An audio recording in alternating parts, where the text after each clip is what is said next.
gimana Pak Bu Aisyah? Ya, kalau ada anak yang baterainya adalah kata-kata pendukung, maka setiap hari dia harus didukung atau minimal dipuji. Dengan dia dipuji sehari sekali ya, atau palingnya sehari 2 kali lah ya, nah, itu akan penuh baterainya dan dia akan mengecas baterai yang lain. Jadi isi saja di sini ya, kita akan terisi lagi yang lain juga. Tentu ya itu tadi ya, minimal sekali ya. Kalau sekali aja sebetulnya itu baterainya berbagi tuh. Ya baguslah sehari 3 kali, pagi udah puji belum anaknya, siang sudah puji belum, malam sudah puji belum, kan gitu. Sudah didukung belum ini, nah agar apa, langsung ke charge yang lainnya ya. Pada anak yang baterai utamanya, saya katakan baterai utamanya adalah sentuhan fisik, maka lakukan sentuhan fisik setiap hari, minimal sehari sekali, bagus lagi sehari 3 kali, supaya apa, supaya baterai yang lain terisi ya. Kemudian anak yang baterai pertamanya adalah waktu berkualitas, maka kita berikan charging bahasa kasih waktu berkualitas setiap hari ya. Tentu mungkin nggak lama-lama ya, mungkin nggak tinggal 24 jam bersama anak-anak ya, ibu atur lah, ibu atur minimal banget 1 jam, minimal banget. Nah buat ibu-ibu yang kerja di luar rumah, makanya sampai di rumah minimal 1 jam, minimal banget ya. Selebihnya ya bersyukurlah ibu-ibu yang kerja atau tetap ya stay di rumah dalam bekerja, maka bisa memberikan waktu berkualitas ya. Kemudian apalagi kalau anak itu baterai utamanya adalah pelayanan, maka kita layani dia minimal sehari sekali. Oke, maka nanti akan terpenuhi ya. Kemudian kalau yang baterai utamanya hadiah, maka kita harus ya berikan hadiah setiap hari supaya yang lain juga terpenuhi. Wah, harus beli hadiah terus dong Bu Aisyah? Nggak perlu ya. Kadang-kadang kita nggak perlu beli, kita bikinkan aja, kita kasih. Atau kita hanya sebuah tulisan saja ya, kita tulis love you my daughter gitu ya. Oh, itu dia udah seneng banget, dia tercas baterai hadiahnya. Ini gambaran kalau kita dari 5 baterai itu, kita cari satu baterai yang utama, maka kita charge yang baterai utamanya terlebih dahulu. Ya, baru nanti kalau sudah mulai terbiasa, oh baterai keduanya juga kita cari apa sih, yang mana, ya. Baik, dan berikutnya, bagaimana caranya kita mau tahu anak kita baterai kasihnya yang mana? Perhatikan dengan jeli bahasa kasih masing-masing anak. Ya, contoh misalnya ya, kita lihat kata-kata pendukung, ya, kebiasaan dari kata-kata pendukung ini apa ya? Oh, dia dapat pujian, oh dapat dukungan, oh dapat keberpihakan. Makanya anak-anak ini akan terpenuhi baterainya ini kalau minimal sehari sekali kita puji dia atau kita dukung dia atau keberpihakan pada dia. Ya, bagaimana ciri-ciri orang baterainya kata-kata pendukung baterai pertama? Kita lihat kebiasaannya ya. Anak-anak yang seperti ini biasanya senang memuji, merayu orang tua dan mengapresiasi, mengucapkan terima kasih dengan mengucapkan rasa senang ya, dengan lisan maupun dengan tubuh ya.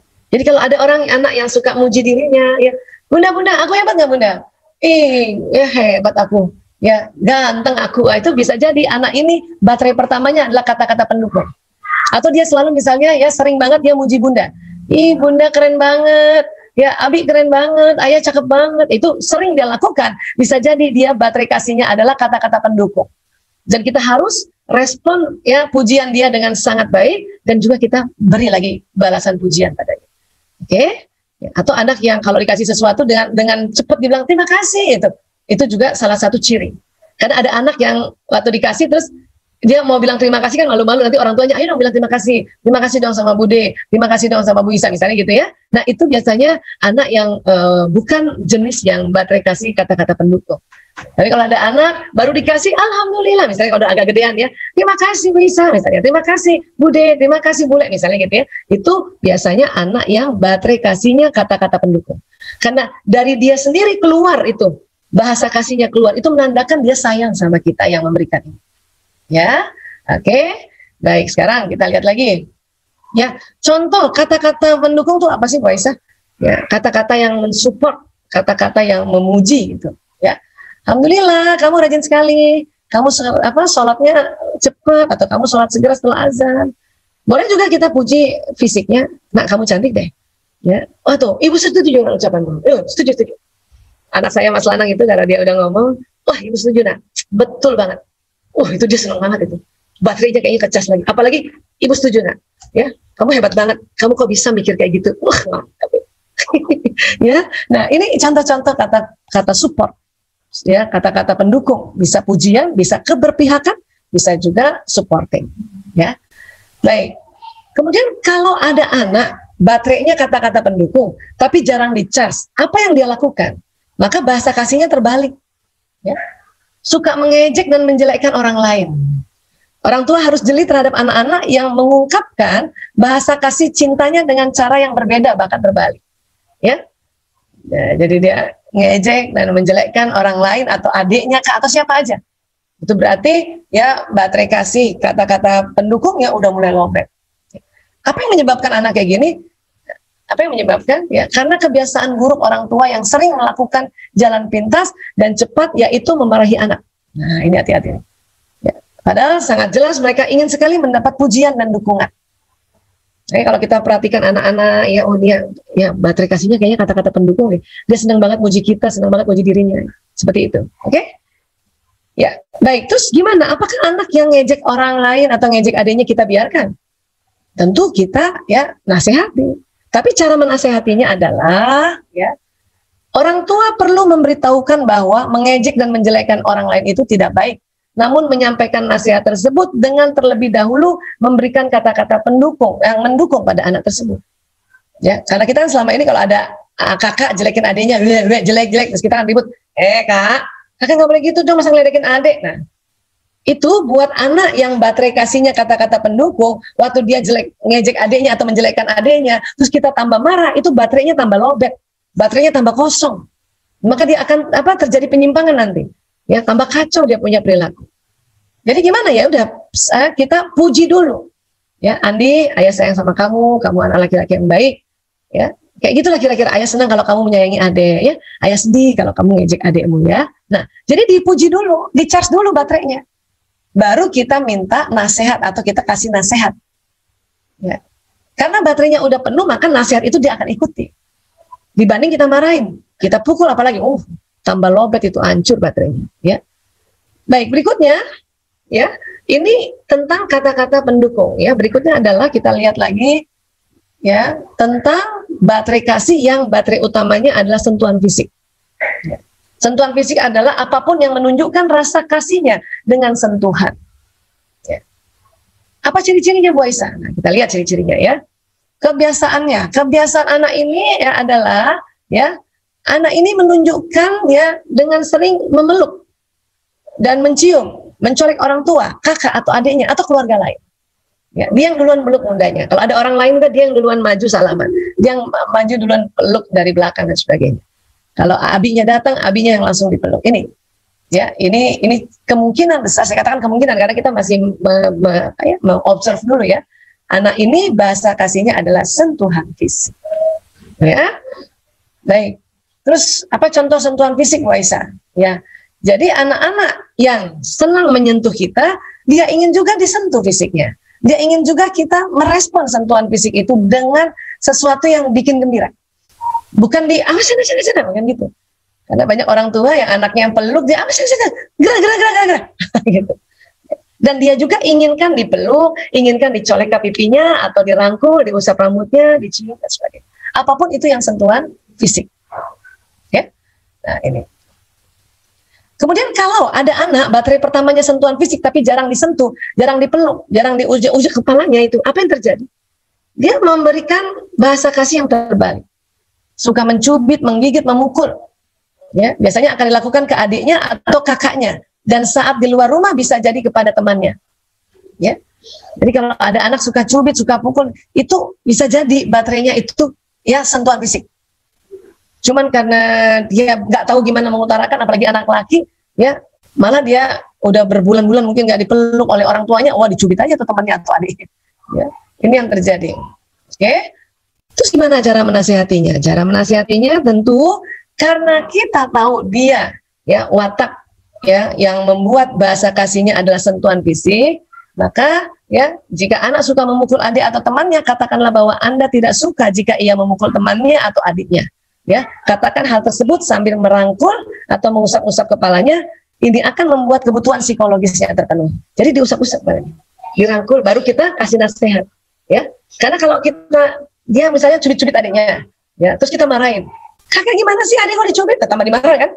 Habis udah dimarahin, ya kita menganggap kita menasehati, padahal itu memarahinya. Ya, harusnya pada saat kita bilang, kakak gimana sih kok ada dicubit, itu sambil diusap-usap kepalanya, atau dipeluk, atau di punggungnya ditepok-tepok gini.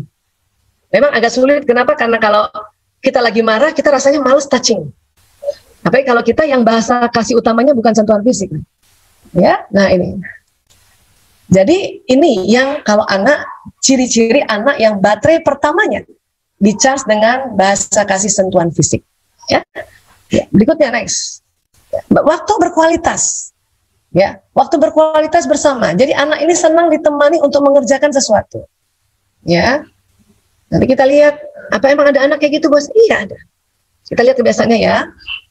Suka mendampingi orang tuanya dalam melakukan sesuatu. Misalnya ketika nonton TV, merapikan barang-barang, atau membaca koran. Ya, dia akan duduk di sebelah orang tua dan hanya duduk dan terkadang sesekali bertanya. Jadi kalau kita lagi kerja sesuatu, ada anak tiba-tiba duduk di samping kita, diam aja, nggak ngomong. Bisa jadi ini anak minta waktu kita. Artinya kita tidak boleh kita acuhkan dia atau cuekin dia, tapi tanya, ada apa nak? Ya, sedang apa? Ngobrol yuk. Nah, sambil ngobrol. Karena banyak ibu-ibu anak yang ikut juga mau, ya sebetulnya cuma mau lihat, nggak mau bantuin. Kita usir dia, masuk kamar gitu. Dan itu buat anak yang baterai kasihnya adalah waktu berkualitas yang bersama, itu langsung rasanya luka dia. Nanti bisa ada inner child, ini bahaya, ya. Nah, kemudian, ya, apa contoh waktu berkualitas bersama anak-anak? Ya, pokoknya mengerjakan sesuatu bersama lah. Bermain bersama, baca buku bersama. Pokoknya kemana-mana minta ditemenin. Nah, itu anak yang baterai kasihnya waktu yang berkualitas. Ya. Ada bahasa kasih terbaliknya nggak? Ada. Kalau dia sudah lama nggak ke-charge, dia minta waktu, cuman ibunya nggak kasih, bapaknya nggak kasih, ya maka dia, apa yang terjadi? Senang menyendiri. Ya. Kemudian diajak-ajak, nggak mau di rumahnya. Dan dia menyendirinya dengan penuh kesedihan, penuh kedukaan, penuh lara gitu. Kenapa aku sendiri aja? Ya. Nah, terus gimana dong cara kita membujuknya? Ya, cara menasehatinya orang yang seperti ini. Ya, luangkan waktu dengan anak sambil melakukan kegiatan yang menyenangkan bersama. Hindari memaksa anak untuk melakukan kegiatan. Beri waktu agar tumbuh kemauan sendiri dari anak. Artinya gini, ya, kalau anak udah ngambek, kita langsung datangi bun, duduk di sampingnya, nggak usah ngomong, duduk aja.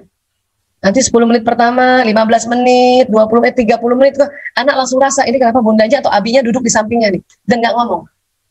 Barulah nanti dia begini nih, matanya ini, ya, kenapa bun? Kenapa bunda di sini ya gitu? Ah, disitulah kesempatan ajak ngomong, temenin kakak, temenin adek, kan gitu. Harus kesempatan ngomong gitu. Cuman kita karena nggak paham, anak yang ngambek kita marah-marahin, atau bahkan nemenin, tapi cuman sebentar, nggak ada 5 menit terus pergi. Kenapa? Karena si ibu kesel. Percuma ditemenin, dia nggak ngomong, diam aja. Padahal anak itu sengaja tuh, di otaknya itu kepengen ditemani agak lama sedikit. Kenapa? Karena kemarin-kemarin belum di-charge. Waktu yang bersamaan atau waktu yang berkualitas bersama itu belum di-charge beberapa hari atau beberapa minggu atau beberapa bulan, maka dia minta waktu tambah sedikit lagi. Ya. Nah, ini baru nanti anak kalau udah setengah jam, 1 jam, dia melihat ibunya, bapaknya juga ya berkomitmen nemenin dia, barulah dia mau ya mencairkan suasana. Ya. Baik. Berikutnya gimana cara menasehati anak ini gitu. Ya. Pokoknya kalau kita mau nasihati, pokoknya temenin dulu terus kita ajak ngomong. Tapi minimal berapa menit? 15 menit, ya. Oke, ini waktu bersama ya, senang ditemani ya. Berikutnya kita lihat yang hadiah ya. Hadiah. Nah, hadiah ini apa? Anak yang senang memberikan sesuatu walaupun buatan sendiri. Ya. Apa kebiasaan anak yang baterai pertamanya hadiah? Suka memberi sesuatu, suka mengumpulkan sesuatu. Walaupun pemberian dia itu hanya sederhana. Dia ambil kertas, ambil krayon, kemudian tulis ya untuk Umi, miss you Umi, untuk Ibu Isa, love you Bu Isa. Itu adalah ciri-ciri anak yang senang memberikan hadiah. Dan dia hampir setiap hari lah, sering banget dalam seminggu itu dia kasihin. Dan dia kebutuhannya juga adalah ingin ya direspon hadiah-hadiahnya itu ditaruh yang baik-baik karena dia melakukan dengan penuh kasih sayang. Karena banyak ibu ya mendapatkan hadiah kecil-kecil kayak gitu dari anaknya ditaruh sembarangan itu. Itu buat anak yang baterai kasihnya hadiah itu sedih banget itu. Ibunya main taruh dekat dapur taruh gitu. Itu sedih ya. Jadi anak yang baterai kasihnya hadiah ya Biasanya orang dengan bahasa kasih seperti ini akan menyimpan barang dengan sangat baik. Jadi kalau dia diberikan hadiah, itu hadiahnya juga disimpan baik-baik. Dan dia kalau kemana-mana, kalau dia udah agak besar ya, kemana-mana ingat hadiah aja, beliin oleh-oleh, beli oleh-oleh. Ya, ini ada anak yang kayak gini. Nah, terus contohnya apa Bu Aisyah? Contohnya ya.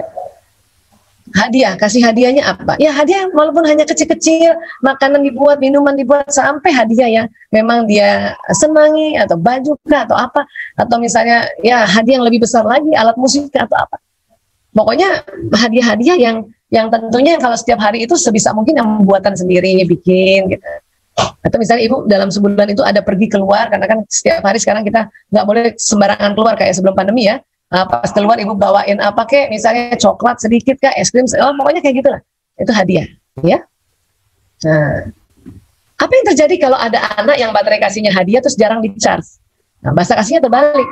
Apa? Pelit dan tidak suka berbagi. Kalau ada anak pelit sama saudaranya, pelit sama ya temennya, bisa jadi dia itu baterainya hadiah, tapi jarang di-charge. Jarang juga dikasih hadiah, jarang juga dikasih kejutan. Jarang juga kita menerima hadiahnya dengan senang hati, gitu, apa yang dia berikan, ya. Terus gimana cara menasehatinya? Tentu cara menasehatinya sama seperti tadi. Orang tua perlu memberitahu dengan memberikan hadiah terlebih dahulu. Kalau kita tahu anak kita baterainya hadiah, waktu kita mau nasihatin, kita beliin hadiah dulu kayak apa yang dia suka ya, walaupun nggak mahal, coklat kah, atau pensil kah, atau apalah, baru kasih. Ya sayang, ini hadiah. Alhamdulillah gitu ya. Nah, dia udah senang kan, baru kita bilang, baru kita kasih tahu ya bahwa apa, bahwa ya orang lain, nah itu kita bisa gini, ibu sayang sama kamu, ini hadiah untuk kamu. Kamu lihat kan, setiap orang suka berbagi. Besok kalau ada teman pinjam mainan, kamu kasih ya, itu misalnya. Ini misalnya. Oke? Jadi ini dia nih, kalau hadiah, dia ingin diberi hadiah dan ingin juga ya hadiah yang diberikan dari dia itu disimpan baik-baik. Ya, oke. Nah, ya itu hadiah ya. Terakhir pelayanan. Nah, pelayanan. Senang melayani dan dilayani. Ini bahasa kasih yang seru ini sebetulnya. Apa ciri-ciri anak yang, kebiasaan anak yang bahasa kasihnya pelayanan? Ya. Anaknya senang membantu kakak dan adik serta orang tuanya. Kemudian sigap untuk membantu. Senang bila orang tuanya melayani dan membantunya tanpa diminta. Ya. Jadi watak dari anak seperti ini yang baterainya pelayanan, dia agak tegas, agak sigap. Ya. Jadi kalau orang tuanya misalnya minta bantuan, gitu, dia dengan sigap, aku aja yang ngambilin bu. Misalnya ibunya mau ambil uangnya ada di kamar atau di lantai atas, aduh, uang ibu di atas, aku aja mau ngambilin bu. Nah gitu. Dan hampir setiap hari sigap. Dan tentu agak keras juga ini anak kayak gini ya. Maka ya dia senang kalau satu ketika ya atau setiap hari ya sebelum dia minta ya dilayani, orang tua sudah membantunya. Makanya harus jeli nih, kesenangan dia apa nih, pagi-pagi apa, ya sore apa. Anak saya sore kadang-kadang ya suka minum kopi karena udah besar ya. Gitu. Nah, karena ibunya ya nggak sempat bikinin kopi, nanti bu aku beli kopi sama teman aku ya, iya oke. Gitu. Ya sudah kasih aja nanti minum kopi. Kalau perlu ya. Kalau kita punya anak yang bahasa kasih pertamanya pelayanan, dia senang kalau ibunya yang masakkan makanannya, ibunya yang ambilkan piringnya, ibunya yang ambilkan segala yang dia maui, maka ya anak yang baterai kasihnya pelayanan itu kecas baterainya. Ya, dan itu menyenangkan, ya. Baik, kemudian contohnya apa contohnya? Contoh baterai kasih pelayanan adalah itu tadi. Kita siap ya, diambilkan minum atau makanan, dibantu mengerjakan tugas sekolah atau apapun. Ya, belum diminta kita udah bantu, udah seneng banget itu, kayak gitu tuh udah mantep banget. Ya. Kemudian bahasa kasih terbaliknya apa yang terjadi? Ya, anak akan meminta dilayani dengan cara kasar, menjadi bosi, sering membuli adiknya atau temennya. Nih hati-hati. Jadi kalau ada anak membuli, itu bisa jadi baterainya pelayanan itu jarang di-charge, jarang diajarin atau jarang diperhatikan pelayanannya ini. Maka dia akan menjadi anak yang suka membuli, menjadi bosi, ya kasar kalau minta tolong. Ya, ini bahaya ya, tapi itulah yang terjadi sebetulnya. Ya. Kalau gitu gimana cara menasehatinya? Ya, tentu cara menasehatinya ya melayani atau membantu tanpa diduga dan tanpa diminta. Ya, Misalnya kita dia lagi apa ya, betulin sepeda lah gitu ya, kan gampang, anak-anak sekarang alhamdulillah sudah bisa senang main sepeda dan udah mulai pelan-pelan keluar walaupun dengan protokol kesehatan ya. Lagi betulin sepeda terus bapaknya langsung duduk di sampingnya ya, atau ibunya, ada yang mau dibantuin nggak, ada yang bisa dibantuin nggak gitu. Atau kalau ibu ambilin minum, bawain pisang goreng, waduh mantep banget ya, mantep banget. Karena dia kalau dia tercharge baterainya, maka ya dia ya akan apa ya namanya, tidak lagi membuli atau ngerjain temennya itu. Kenapa? Karena baterainya tentang pelayanan sudah di-charge. Ya, keren dia tuh ya. Nah, ya. Jadi ini pelayanan. Jadi tadi 5 apa? 5 ya, kata-kata pendukung ya, kemudian sentuhan fisik, hadiah, kemudian apa lagi? Pelayanan, satu lagi apa? Ya, sentuhan fisik. Iya, betul.